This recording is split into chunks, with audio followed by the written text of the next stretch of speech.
Captain Lee Do-hyun stared at the massive alien ships floating in space. His hands gripped the command chair as warning lights flashed red across the bridge of the Determination. Just moments ago, they had been testing humanity's first long-distance jump drive. Now they were in the middle of what looked like the biggest space battle anyone had ever seen. "Captain, we have 2 fleets out there," reported Engineer Choi Jae-hoon from his station. His young face was pale, but his voice stayed steady. "Each fleet has over 300 ships. They're all pointing weapons at each other." Dr. Park Na-young looked up from her screens. "I'm picking up radio signals from both sides. They're speaking different languages, but I think I can figure out the basic patterns." She had always been good with languages, even alien ones. The bridge shook as a massive energy blast flew past their ship. It came from one of the alien fleets and was heading toward the other. Captain Do-hyun watched as hundreds of smaller ships began moving into attack positions. "They're going to start shooting," he said, "and we're right in the middle of it." The Determination was small compared to the alien warships. It was built for exploring, not fighting. They had basic shields and a few small weapons, but nothing that could help in a battle like this. "Captain," called out Communications Officer Kim Sora, "I'm getting signals from both fleets. I think they're telling us to move away. Can you understand what they're saying?" "Not really, but they don't sound happy." Dr. Park stood up from her station. "Captain, I've been listening to their signals. I think this fight has been going on for a long time, maybe years. The language patterns suggest they're very angry with each other." Captain Do-hyun had been in the military before becoming an explorer. He knew what pre-battle tension looked like. These 2 fleets were seconds away from destroying each other. And his ship was trapped right between them. "Jae-hoon, can you get us out of here?" The young engineer shook his head. "The jump drive needs time to charge. At least 10 minutes. "We don't have 10 minutes. Another energy blast flew past them, this time from the other fleet. The alien ships were getting closer to each other. Soon they would be close enough to really start fighting. Dr. Park was still working on the alien signals. "Captain, I think I know what's happening. These 2 groups both claim this area of space. They've been fighting over it for a very long time." "Great. We jumped right into someone else's war." "But Captain," she continued, "I don't think they've actually talked to each other in years. They're just shooting signals back and forth, making threats." Captain Do-hyun looked at the alien fleets again. They were huge and powerful, but something about the way they were moving seemed wrong.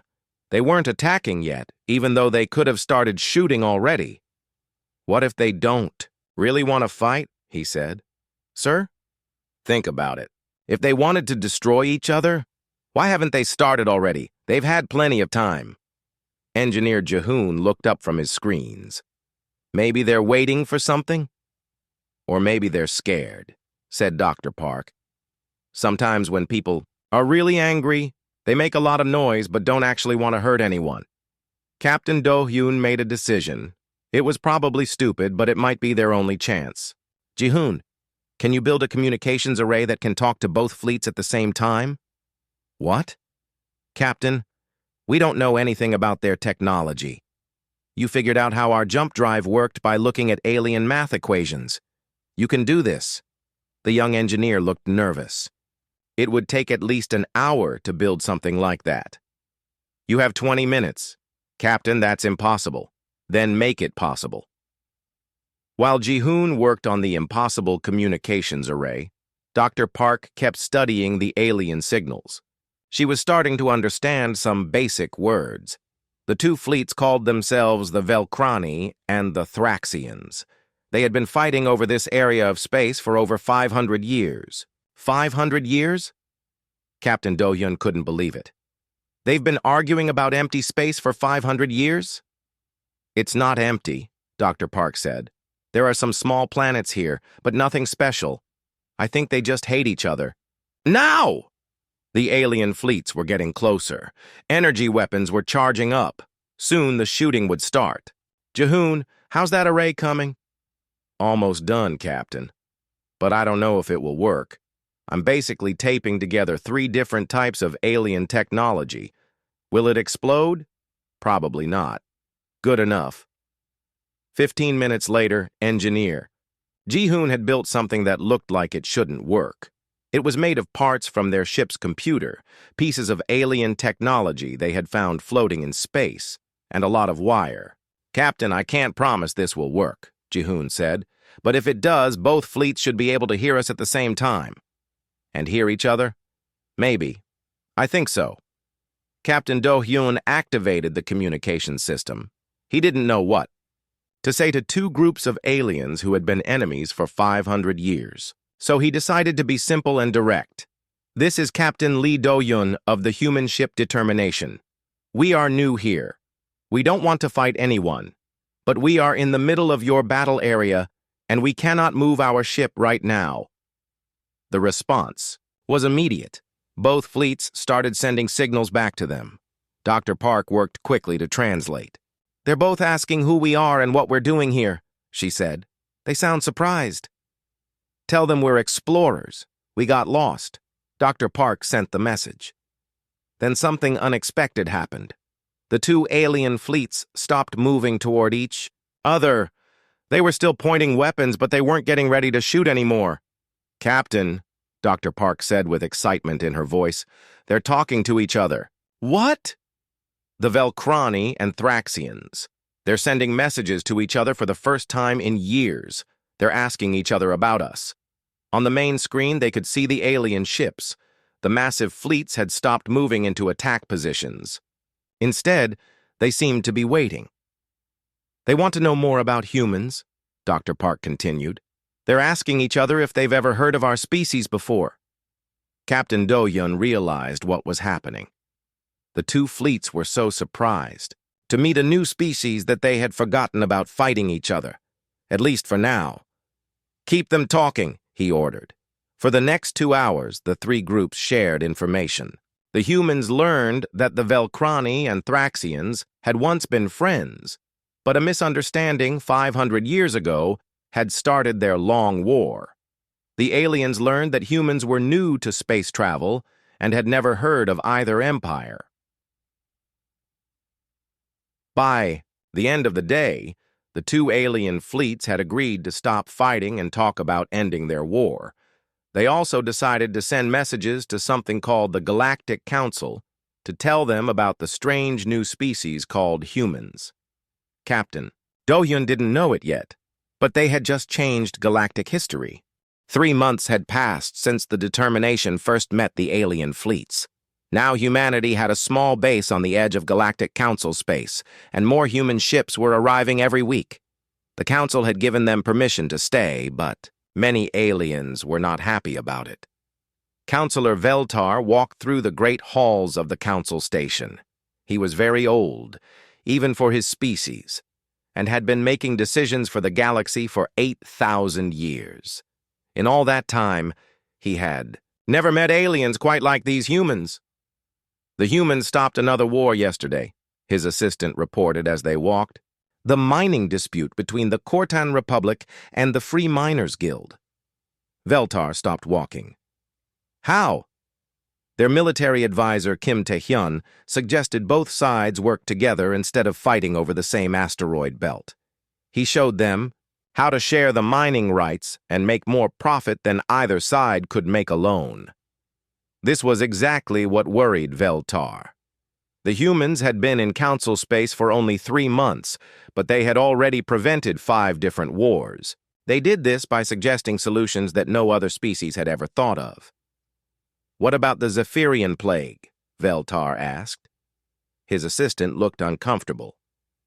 "The human scientist Song Hye-jin says she can cure it." "Impossible. Our best doctors have been working on that plague for 50 years. She wants to change the Zephyrian DNA." Veltar felt a chill run through his body. Genetic changes were forbidden by ancient council law. Too many species had destroyed themselves by trying to change their own biology. "Tell her no." "Sir, the Zephyrians are asking us to let her try. Half their population is already dead." Veltar continued walking toward the council meeting hall. Today they would discuss what to do about the humans. Some council members wanted to make them full members of the galactic community. Others wanted to send them away before they caused more problems. In the meeting hall, Supreme Arbiter Thexulon was reading reports about human activities. Thexulon was not biological like most species. It was a crystalline being that made decisions based on pure logic and mathematical calculations. The human problem is growing worse, Thexulon announced to the assembled council. Yesterday, their engineer Choi Ji-hoon fixed a space station that had been broken for 300 years. He used methods that our best technicians say should not work. What kind of methods? Asked Counselor Drakmore of the Thraxian Commonwealth. He connected systems that were never designed to work together. He ignored safety protocols that have kept us alive for thousands of years. But somehow, the station works better now than it ever did before. Another council member spoke up. The humans also solved the Helix Nebula navigation problem. Ships have been getting lost in that nebula for centuries. The human Captain Park Na-young found a safe path through it in less than 2 days. How? Veltar demanded. She said the nebula was singing to her. She followed the song. The council chamber became very quiet. Space did not sing. That was impossible. Supreme Arbiter. Thexulon displayed a holographic chart in the center of the room. I have been studying human activities since they arrived. They have solved 47 problems that we considered unsolvable. They have prevented 8 wars using methods that should not work. They have fixed broken technology that our experts said could never be repaired. Are they that much smarter than us? Asked a young council member. No, Thexulon replied. Their intelligence levels are normal for a spacefaring species, but they do things that are impossible. Veltar stood up. I have been alive for 12,000 years. I have served on this council for 8,000 years. I have never seen anything like these humans. He activated his own display, showing a map of the galaxy. Red dots marked the locations where humans had been active. Look at this pattern, he said. Everywhere the humans go, impossible things happen. Ancient machines start working again. Old problems get solved. Wars stop for no logical reason. The map showed something that made several council members gasp. In every system where humans had visited, old automated defense systems were shutting down. These systems had been built thousands of years ago to protect against some ancient enemy. No one remembered who built them or what they were guarding against, but they had always been active. The defense systems are powering down, Veltar continued. This has never happened before. Counselor Drakmore looked worried. What if those systems were important? What if they were protecting us from something? That is what concerns me, Veltar replied. Our ancestors built those systems for a reason. Now humans show up, and the systems start failing. Supreme Arbiter. Thexulon processed this information through its vast computational arrays. I have found references in the oldest databases. The defense systems were built to detect something called chaos entities. The records are incomplete, but they suggest these entities were very dangerous. What kind of danger? Unknown. Most of the records were deleted or lost, but I found one fragment that says chaos entities could make the impossible become real. The council chamber became silent again. Everyone was thinking about what they had just learned. Humans made impossible things happen. The ancient defense systems were built to detect chaos entities that made impossible things happen. And wherever humans went, these systems stopped working. There is more, Veltar said quietly. He activated another display. I have been researching the oldest historical records. Before our current galactic civilization, there was another one. It was destroyed about 50,000 years ago. The few records that survive mention an enemy they called the Void Singers. What happened to them? Both civilizations vanished. The Void Singers were destroyed, but they took the previous galactic empire with them. Our ancestors built the current galactic order on the ruins of that war. Thexulon's crystalline form brightened as it processed new information. I have found a connection. The ancient records mention that the Void Singers had servants called Chaos Bringers. These servants looked almost exactly like humans. Several council members stood up in alarm. Others began talking loudly. The possibility that humans were related to an ancient enemy was terrifying. "Wait!" called out Councillor Yithara of the Peaceful Kalani Federation. "The humans have helped us. They stopped wars. They saved lives. How can they be our enemies?" Veltar looked at her sadly. "What if they are not trying to help us? What if they are preparing us for something worse?" "What do you mean? Think about it. They stop our wars so we cannot defend ourselves. They fix our old machines so they will work when the real enemy arrives. They shut down our ancient defenses. What if all of this is just preparing the galaxy for invasion?" Supreme Arbiter. Thexulon ran calculations for several minutes before speaking again. "The probability that human actions are coincidental is less than 0.003%. Their behavior matches the patterns described in the ancient warnings." The debate continued for hours. Some council members argued that humans were innocent and helpful. Others believed they were dangerous and should be watched carefully. But everyone agreed on one thing: humans were not normal. Finally, Veltar made a motion that would change everything. "I propose that we begin secret preparations for human containment," he said. "We will continue to act friendly, but we must be ready to protect ourselves if necessary." The vote was close, but the motion passed. The Galactic Council decided to secretly prepare for war against the species that had just saved them from several conflicts. None of them knew that their decision would doom the entire galaxy. Admiral Han Sung-yun stood on the bridge of the human battleship Defiance and watched alien warships gather around Earth's colony worlds. 6 months had passed since the Council started acting strange toward humans.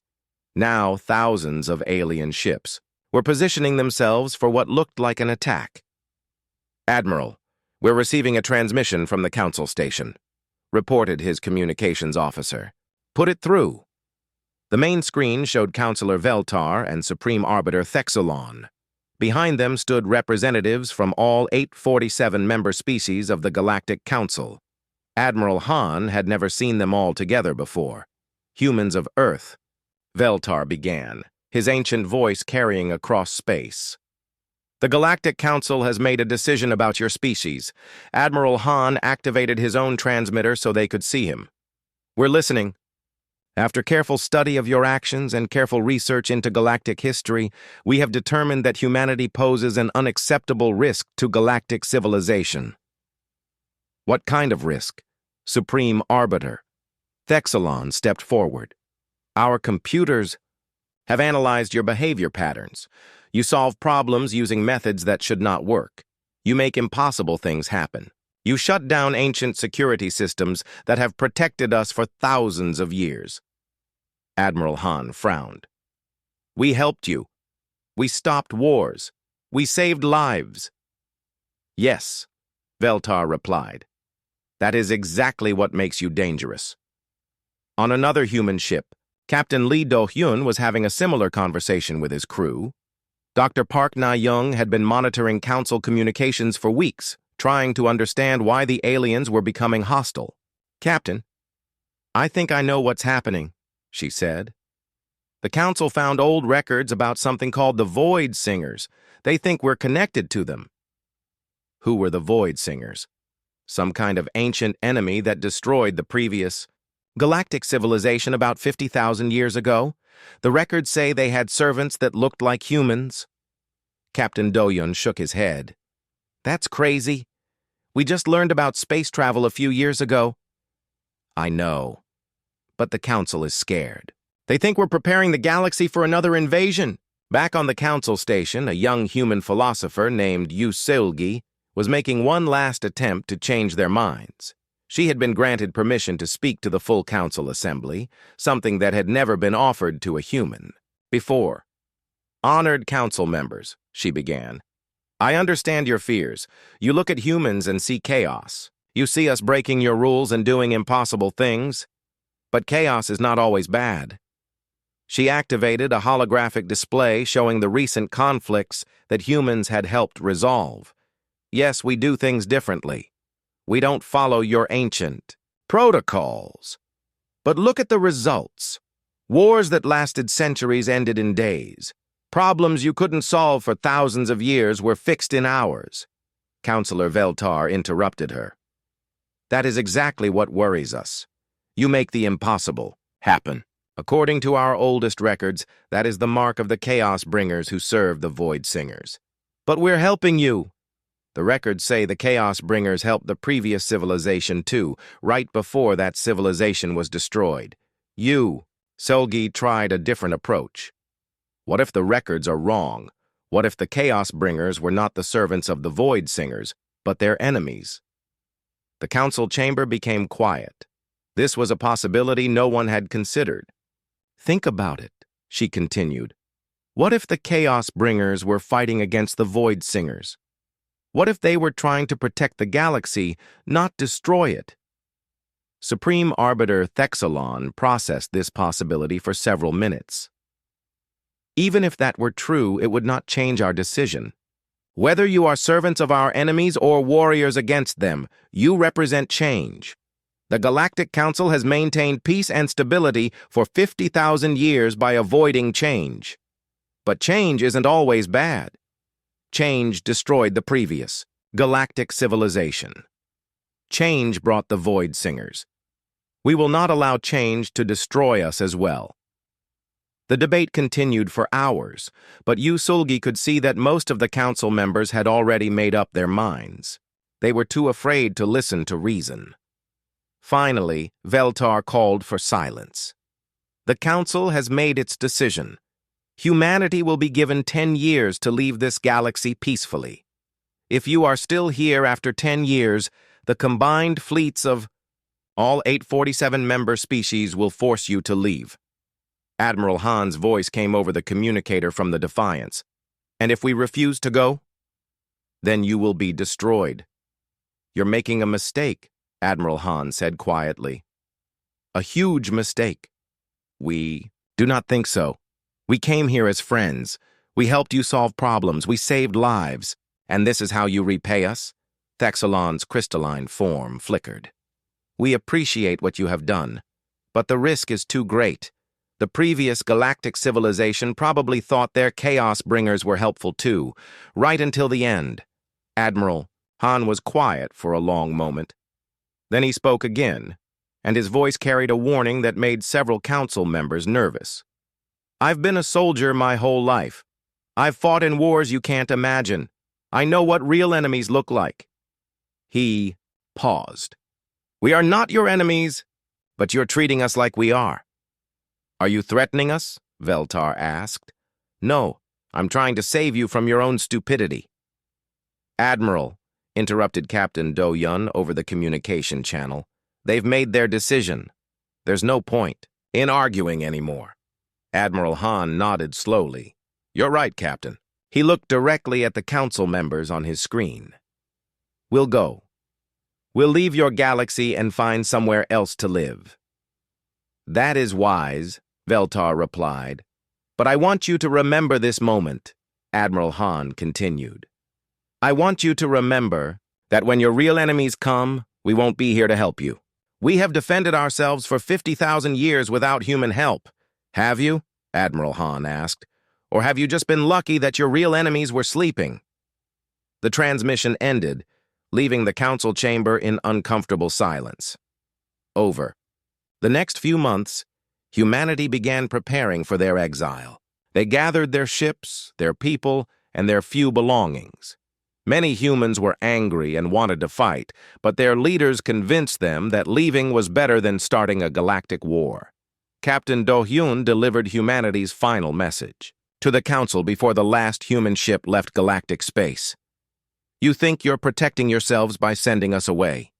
You think you're maintaining your precious stability. But stability isn't strength. It's just fear wearing a disguise. He paused. When the darkness comes, and it will come, you'll realize that chaos isn't your enemy. Order without change, stability without growth, peace without challenges. That's what kills civilizations. You're making the biggest mistake in galactic history. We weren't your enemy, we were your only hope. The last human ship jumped into the darkness between galaxies, leaving the Council alone with their fears and their ancient, failing defense systems. 50 years later, those defense systems would fail completely, and the Council would understand too late what Captain Do-hyun had tried to tell them. 50 years had passed since the humans left the galaxy. Counselor Veltar was now the oldest living being in the Galactic Council. His body was failing, but his mind remained sharp enough to remember the day they had exiled humanity. He often wondered if they had made the right choice. Emergency coordinator. Thakmor ran through the corridors of the council station, clutching reports that would change everything. He was young for a Thraxian, barely 200 years old, and had never experienced a real crisis before. "Counselor Veltar," he called out as he reached the old alien's chambers. "We have a problem. A big problem." Veltar looked up from the ancient texts he was reading. "What kind of problem?" "The Outer Rim colonies have gone silent. All of them. Communication failures happen. Send repair ships. Sir, we sent 3 repair fleets. They disappeared too." Veltar felt a chill run through his aging body. The Outer Rim was the edge of their galaxy, the farthest point from the galactic core. If something was happening out there, it could spread inward. "How many colonies have we lost contact with?" 47 systems, sir. And the number is growing. Veltar stood up slowly. His joints ached, but fear gave him energy. "Show me the reports." They walked to the Council's command center, where dozens of technicians were trying to contact the missing colonies. The main display showed a map of the galaxy with red zones marking the areas they could no longer reach. "When did this start?" Veltar asked. 3 days ago. The first colony to go silent was Kepler Station. Then the surrounding systems stopped responding one by one. Dr. Zindar, a Velkrani scientist who specialized in space phenomena, was studying the pattern. She had been working without sleep for the past 2 days. "Counselor Veltar," she said without looking up from her instruments. "This isn't a communication problem. Something is actually destroying these systems." "What do you mean, destroying?" Dr. Zindar activated a holographic display showing the last images received from Kepler Station. What they saw made everyone in the command center fall silent. Thus, space around Kepler Station was wrong. It looked like someone had taken a piece of reality and twisted it into shapes that hurt to look at. Stars were bending in impossible directions. Planets were floating in patterns that violated all known laws of physics. "What are we looking at?" Thakmor whispered. "I don't know," Dr. Zindar replied, "but it's spreading toward the galactic core, at incredible speed." Veltar studied the images carefully. He had seen something like this before, in the oldest historical records. "Get me the ancient archives, the restricted ones." "Sir, those records are classified." "Get them now." While Dr. Zindar searched the forbidden archives, more reports came in. The reality distortions were moving faster than anyone had expected. Entire star systems were being consumed by zones where physics stopped working normally. "Found it," Dr. Zindar announced. She displayed an ancient text on the main screen. It was written in a language so old that most of it could not be translated. "This is from the previous galactic civilization," she explained. "The one that existed before ours. Most of the text is corrupted, but I can make out a few important words." The translation appeared on the screen. "The void singers return when the Chaos Guardians sleep. Reality breaks. Stars scream. All becomes nothing." Thakmor looked confused. "Chaos Guardians? What are those?" Veltar felt his worst fears being confirmed. "The humans. We called them Chaos Bringers, but they were Chaos Guardians. They were protecting us." "That's impossible. The humans were dangerous." "Were they? Or were we just too afraid to understand what they were really doing?" Dr. Zindar continued reading from the ancient records. "There's more. It says the Chaos Guardians used their strange abilities to keep reality stable. Without them, the barriers between dimensions become weak. And then what happens? The Void Singers come through.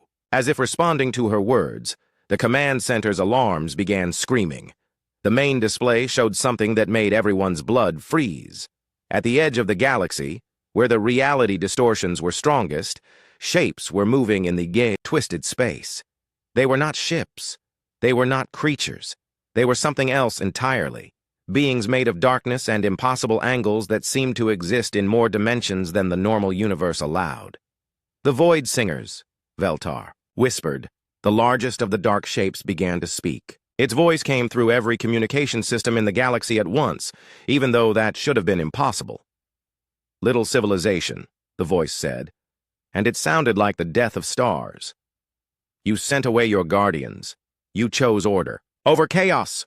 You chose death over life. Another voice joined the first, then another. Soon dozens of Void Singers were speaking together, their combined voices making reality itself vibrate. Your predecessors made the same choice 50,000 years ago. They feared their Chaos Guardians and sent them away. Then we came, and their ordered universe became nothing. Takmor was shaking. Can we fight them? Dr. Zindar checked her instruments. Our weapons can't even touch them. They exist partly outside our reality. Veltar remembered something the humans had said during their exile. Admiral Han had warned that stability without change was death. Captain Doyon had said that chaos wasn't their enemy. The defense systems, Veltar said suddenly. The ancient automated defenses that shut down when humans were near, can we restart them? I don't know. We can try. They sent signals to defense stations throughout the galaxy, trying to reactivate systems that had been dormant for 50 years. Most of them didn't respond. The few that did respond sent back error messages saying they could not function without chaos energy signatures. The systems need humans to work, Dr. Zindar realized. That's why they shut down when humans left. But the humans are gone. We sent them away. The Void Singers were getting closer to populated systems. Wherever they passed, planets disappeared into zones of twisted space where the laws of physics meant nothing. Sir, Takmor said quietly, should we try to contact the humans? Veltar looked at him with ancient, tired eyes. It's too late. Even if we could reach them, even if they would listen to us after what we did, they're too far away. By the time they could get here, the galaxy would be gone.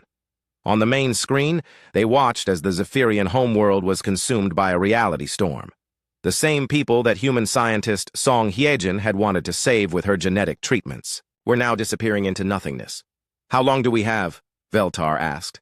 Dr. Zindar ran calculations on her computer. At the current rate of expansion, the reality distortions will reach the galactic core in 6 months. And then everything ends. The command center fell silent except for the sound of alarms and the distant voices of the Void Singers, singing their song of endings across the dying galaxy. Veltar thought about the humans one last time. They had tried to help, and the Council had sent them away out of fear. Now that fear had doomed them all. Somewhere in the darkness between galaxies, humanity was building new worlds and solving impossible problems. They would survive because that's what they did. But the galaxy that had rejected them would not. President Lim Su-yung stood in the command center of New Seoul, humanity's capital city in the Andromeda Galaxy.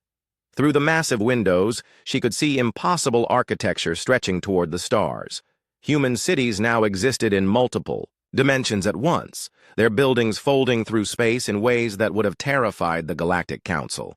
"Ma'am, we're receiving a transmission from the Milky Way," reported her communications officer. "It's from someone calling himself the Last Counselor." "Put it through." The holographic display showed an ancient alien that President Lim recognized from her history lessons. It was Counselor Veltar, but he looked much older and more desperate than in the old recordings. "Humans of the outer darkness," Veltar's voice was weak and filled with regret. "I am the only member of the Galactic Council still alive. My galaxy is dying, and it is our fault." President Lim had been expecting this call for several years. Human scout ships at the edge of Andromeda had detected the reality storms spreading through their old home galaxy. "Counselor Veltar," she replied, "we know what's happening. We can see the void zones from here." "Then you know why I'm calling. We need your help. We were wrong about everything." In another part of the city, Captain No Junwoo was meeting with his senior officers aboard the battleship Redemption. He was the son of the original Determination crew members born in the years after the exile. "Captain, our scouts report that 70% of the Milky Way is already consumed," reported his science officer. "The Void Singers are moving faster than we predicted." "How long until they reach our position?" "If they continue spreading, at the current rate, they'll arrive at Andromeda in about 20 years. Captain No studied the reports. Humanity had thrived during their 50 years of exile. They had learned to work with chaos energy instead of fighting it. They had built technologies that could bend reality, create matter from nothing, and exist in multiple dimensions simultaneously. "Sir," his tactical officer said, "there are reports coming in about volunteers." "What volunteers?" "Apparently, some humans stayed behind in the Milky Way when we left. They've been fighting the Void Singers alone for months." Captain No felt his heart sink. "How many?" "We don't know exactly. Maybe a few thousand. They've been using hit-and-run tactics, trying to slow down the reality storms." Back in the command center, President Lim was still talking to Veltar. The old alien was explaining what they had learned too late. "The ancient records were incomplete," he said. "The Chaos Guardians weren't servants of the Void Singers. They were the only thing keeping the Void Singers trapped between dimensions." "We know," President Lim replied. "We figured that out about 10 years after you exiled us." "Then why didn't you come back? Why didn't you save us?" President Lim was quiet for a moment. "You made your choice, Counselor. You chose fear over trust. You chose order over growth. We respected that choice. But innocent people are dying. Innocent people died 50 years ago, too. The Zephyrians that our scientist Song Hyejin wanted to help. The miners who were fighting over resources that our advisor Kim Tae-hyun could have helped them share. You let those people suffer because you were afraid of us." Veltar's image flickered as the transmission weakened. "I know. We were wrong. But please, don't let our mistakes doom everyone." President Lim turned to her advisors. "What's the status of our dimensional barriers?" "Holding steady, ma'am. The reality storms won't be able to cross between galaxies as long as we maintain them. So we could just wait here. Let the Milky Way burn and protect ourselves." "Yes, ma'am. That would be the safest option." President Lim thought about the choice she had to make. Humanity could stay safe in Andromeda and let their old home galaxy die, or they could risk everything to save the people who had rejected them. "Ma'am," interrupted her communications officer, "we're getting reports from our volunteers in the Milky Way." The display switched to show a human woman in a damaged spacesuit. She was floating in space near what used to be a star system, but was now just twisted emptiness. "This is Commander Yoon Sarah of the Volunteer Force," she said. "We've been holding the line at Sector 7 for 3 weeks, but we're running out of chaos energy. The reality storms are getting stronger. Commander, how many of you are left?" "About 300, ma'am. We started with 2,000, but..." She gestured at the emptiness around her. "This is what happens when chaos energy runs out. Reality just stops working." President Lim made her decision. "Captain No, prepare the fleet." "Ma'am, we're going back." "President, that's extremely dangerous. If we lose our ships in the Milky Way, we won't be able to defend Andromeda." "I know the risks." Captain No studied her face. "Why? After everything they did to us, why help them?" President Lim looked out at the impossible city stretching through multiple dimensions. "Because we're human. We help people, even when they don't deserve it. That's who we are." Over the next few hours, humanity prepared for its greatest challenge. They gathered ships that existed in 7 dimensions simultaneously. They loaded weapons that could fire chaos energy directly into the void between realities. They prepared soldiers who had learned to think in impossible ways, but even with all their advanced technology, they knew this would be a desperate fight. "Attention all human forces," President Lim announced over the fleet communications. "We are returning to the Milky Way not to save the Galactic Council, but to honor our volunteers who chose to stay behind and protect ungrateful worlds. We go not for glory, but because it's the right thing to do." The human fleet jumped through dimensions, crossing the vast emptiness between galaxies in minutes instead of years. They arrived to find a galaxy mostly consumed by darkness and impossible geometry. "Ma'am," reported Captain No from his flagship, "I'm detecting massive void entities near the galactic core. They're preparing for something big." "What kind of something?" I think they're getting ready to break through to other dimensions. If they succeed, they won't just destroy the Milky Way. They'll be able to reach every galaxy in the universe. President Lim realized that this wasn't just about saving the galaxy that had rejected them. This was about saving everything. All ships, engage the enemy. Show them what chaos energy can really do. The battle that followed lasted for days. Human ships moved through folded space, firing weapons that could wound beings made of living void. Reality itself became a battlefield as order and chaos clashed on a scale never seen before.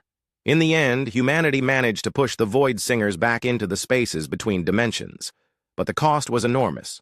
Most of the human fleet was destroyed, and the galaxy they had tried to save was still mostly dead. Counselor Veltar sent one final message before the last communication relay failed. "Thank you," he said simply. "We didn't deserve your sacrifice, but you gave it anyway. I'm transmitting this record to any civilizations that might come after us. Let them learn from our mistakes. Let them know that when the Guardians come, they should be welcomed, not feared." The transmission ended, leaving the universe a little darker, but also a little wiser. Humanity returned to Andromeda with heavy hearts and empty hands. They had saved the universe from the Void Singers, but they couldn't save the galaxy that had raised them and then cast them out. President Lim stood again in her command center, looking out at the impossible city. Somewhere in the distance, new human children were being born who would grow up never knowing the galaxy their parents had tried so hard to save. The price of fear, she thought, was always too high, and it was always paid by the innocent.